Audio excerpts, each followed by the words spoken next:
As I was sliding the lasagna into the oven, the doorbell rang, cutting through the quiet of the afternoon. The timing was perfect.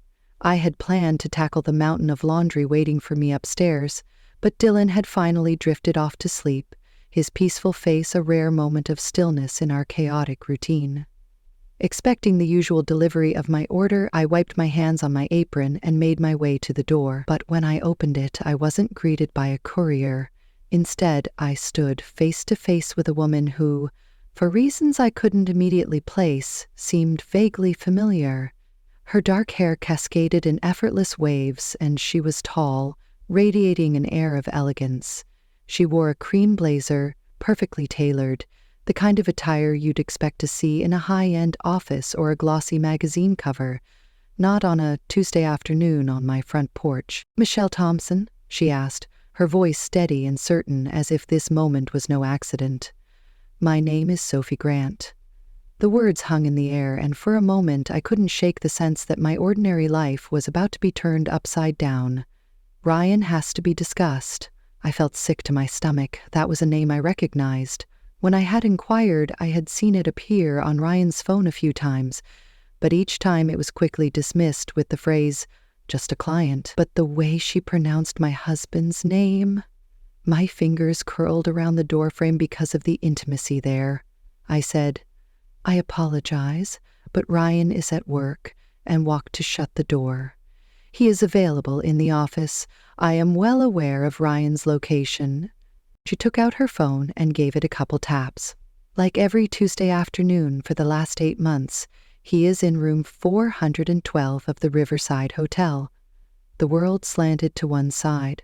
My knuckles became white as I tightened my hold on the doorframe. "You ought to go, in my opinion. Take a look." She raised her phone. In what appeared to be a restaurant, the TV displayed Ryan, my Ryan, kissing this woman. One more swipe, his arm around her waist as they stood on the beach. Ryan. He was sleeping peacefully in bed, with the same expression I had seen on innumerable mornings. "Get up." The word sounded like an entreaty. Sophie put her phone down and said, "I'm not here to hurt you. Until last week, I believed I was the only one. After that, I learned about you, Dylan, and the mortgage payments he's been making on the condo, despite his claims to be separated." Suddenly, the air was filled with the scent of burning cheese. "Graciano." Sophie followed me inside without invitation as I turned mechanically toward the kitchen. I took out the dish that was a little browned and placed it on the counter. The routine activity seemed unreal, like if I were swimming through water. "You were here, but why?" Still gazing at the wrecked supper, I asked, "Why should I know?" "Because his lies are not worthy of any of us." On my counter, she said on an envelope, "Everything is here. Bank statements, hotel receipts, communications and pictures. Use it how you see fit." We both froze as we heard a shriek from upstairs. Dylan, waking from his slumber. The sound reminded me of who I was and brought me back to reality, who I had to be. I regained my voice and said, "Get out." Sophie nodded now, almost empathetically. "Another step. Next month he intends to leave you. The documents have already been prepared. I believed you ought to be aware." Her heels clicked and my heart hit flooring as she left. With a gentle click, the front door closed, filling my suddenly empty house. Dylan called again upstairs. I glanced at my wedding picture on the wall after looking at the envelope on my counter. The smile that had captured my heart, Ryan's, suddenly appeared more like a smirk. A mere packet of betrayals, distilled from 8 years of marriage. Dylan's screams became louder. After touching and twisting my wedding ring once, I removed it. It struck the counter with a tiny last sound. "Come on, sweetheart." My mind was already racing with the things that needed to be done when I called upstairs. In 3 hours, Ryan would return home to await his ideal family, his ideal existence. What awaited him was unknown to him. While Dylan played with his blocks nearby, I arranged the remnants of my broken life on our bedroom floor, spending 3 hours learning every detail on that email envelope.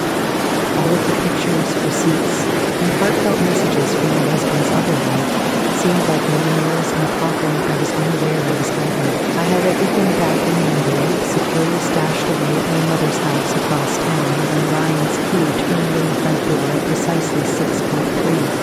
When Dylan shouted, "Dada!"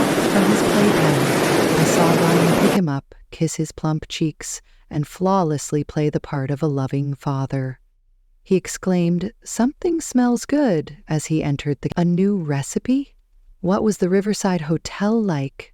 I didn't look up as I continued to chop. Does room 412 satisfy your requirements? There was complete stillness after that. Dylan appeared to detect the change in the atmosphere, even though he was still in Ryan's arms. Ryan's face had that deliberate blank expression I'd seen him use with challenging clients when I finally looked up. "What are you talking about, Michelle?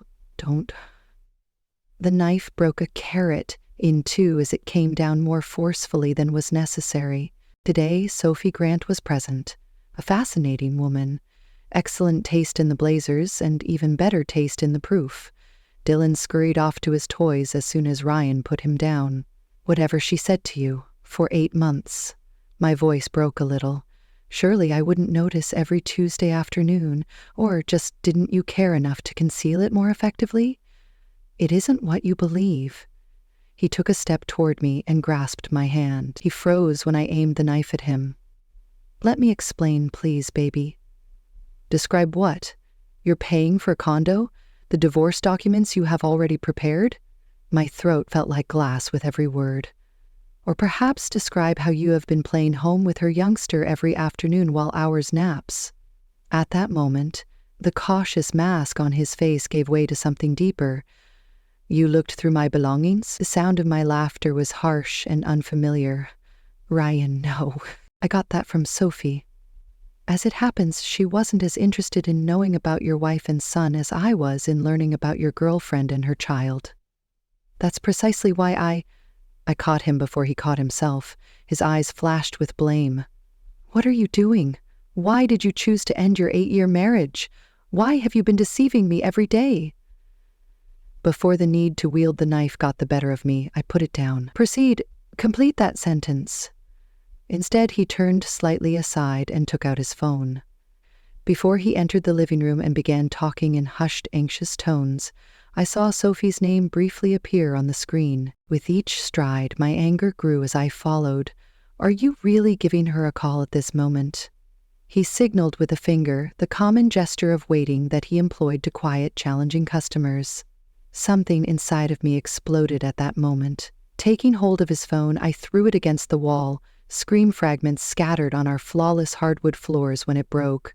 For once, I refrained from running to Dylan's aid when he began to cry in his playpen. "Bishul, Jesus Christ." After staring at his smashed phone, Ryan looked at me as if I were a complete stranger. "Are you insane?" "No," I answered, suddenly weirdly at ease. However, I discovered something superior: clarity. After walking over to Dylan's playpen and lifting him out, I made my way to the stairs. "Tonight we will remain at my mother's house. Do not call." "You can't," I see now. "Stop, Michelle. We must have an adult conversation about this." With Dylan's tear-streaked face against my neck, I turned on the stairs. "Adults? Similar to how you and Sophie have been acting like adults every Tuesday? Or how mature was it to plot your getaway while pretending to be a happy family?" "Save it for your lady. That was not my intention." I went on up the steps. "Better then, keep it for your lawyer, as that's the person you'll be communicating with going forward." His voice trailed after me.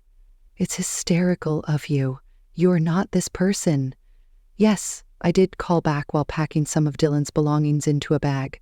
"Whatever lie you're about to tell, the previous version of me would have accepted it. However, that Michelle, she passed away in room 412 today." The fragrance of coffee and leather in Lily's office always helped to soothe me.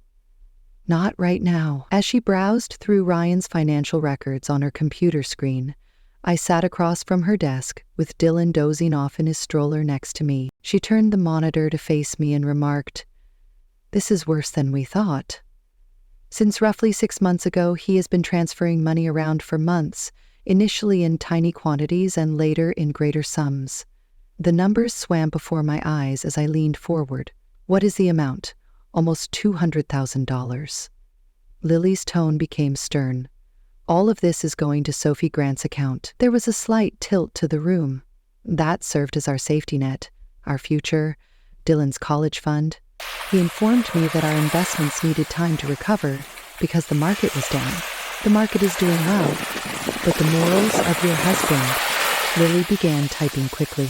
There's more. The condo that he purchased for her, both of their names contain it. We both jumped when there was a knock on the door. Ryan's best friend Mark Davis intervened without waiting for a response.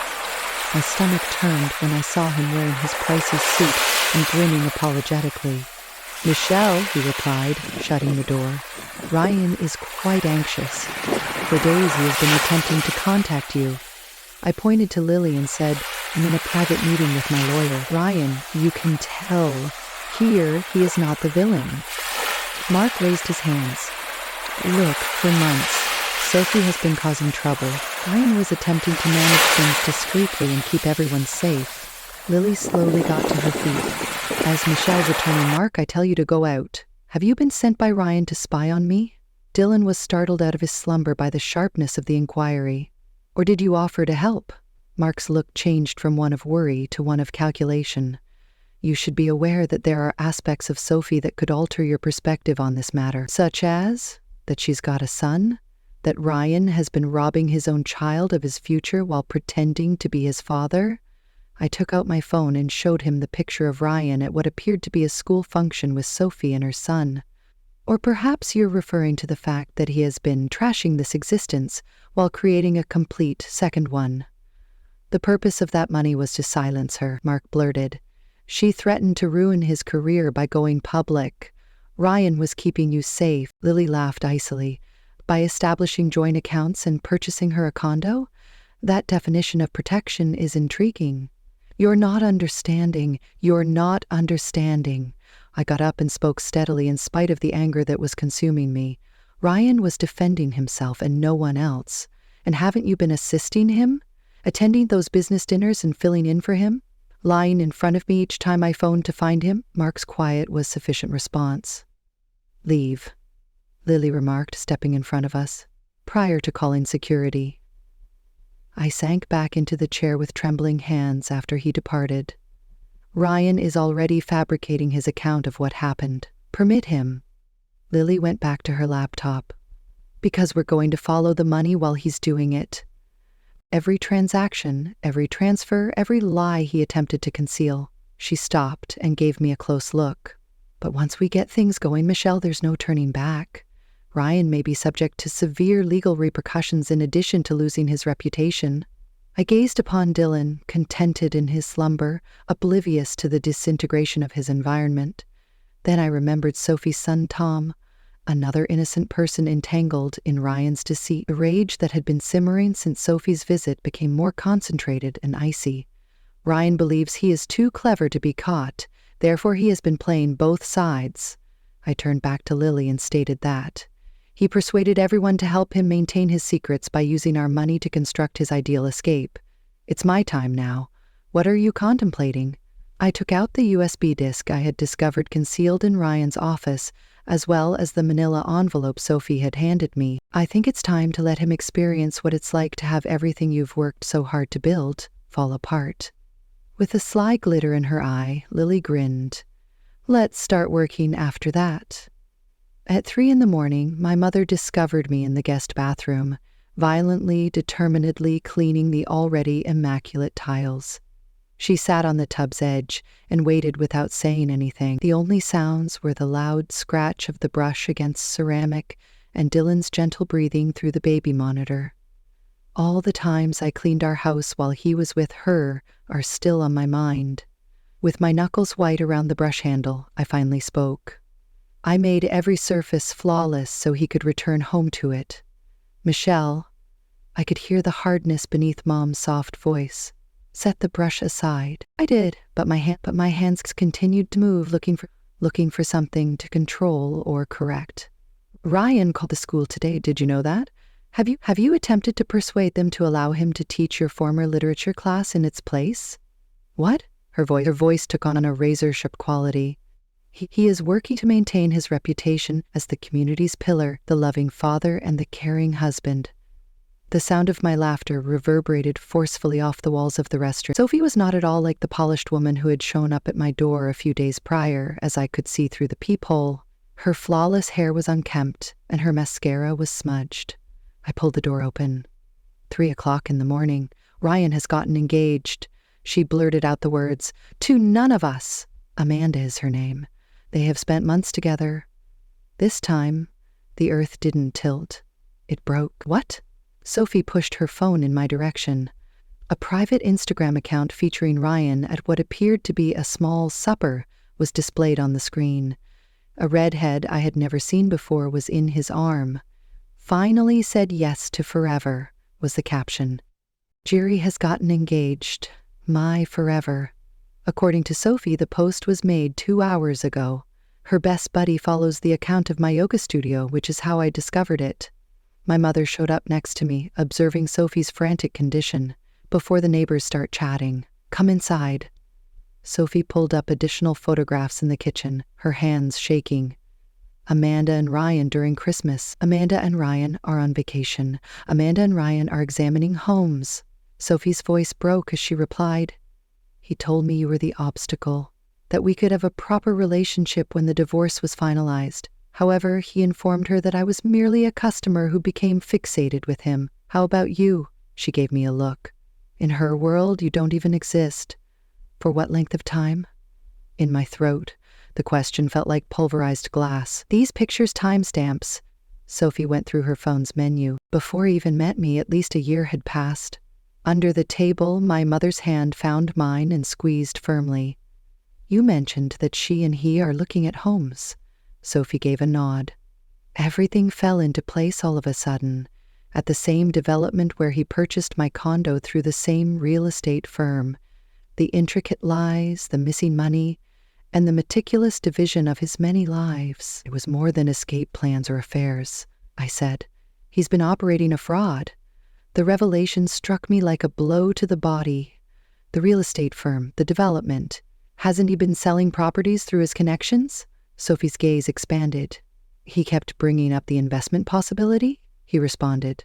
"How much more if I just put in a little more money?" Mom asked sternly. I had it everything.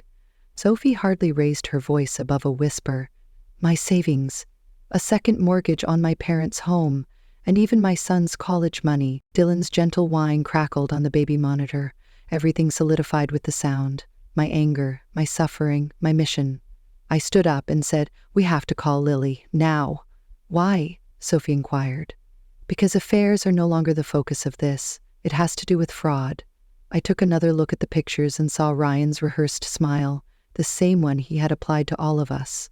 "We will also ensure that he never does this to another person." By the time we completed our designs and painted the kitchen in gold hues that seemed to promise something, the sun had already begun to rise. Or perhaps a caution. I watched Ryan charm his way through another business meal as the restaurant was alive with Friday night bustle. I was sitting by myself at the corner table, nursing a glass of wine that I hadn't touched, and he hadn't spotted me yet. Amanda was laughing at something he had said, and his arm was around her, the ring on her finger gleaming in the sunshine. At their table were 3 other couples, every possible purchaser for the new development, based on Lily's research. They are all planning to put their entire life savings into Ryan's ornate house of cards. My phone began to vibrate. "Sophie, we're in our place. Mark has just arrived at work." I looked at my watch. Exactly on time. As Ryan performed his duties, Lily and a forensic accountant met Mark at the real estate office with sufficient proof to force him to decide between saving his own skin and remaining loyal to Ryan. "Are you ready?" Mom was keeping an eye on Dylan when she sent him another text. I returned the type.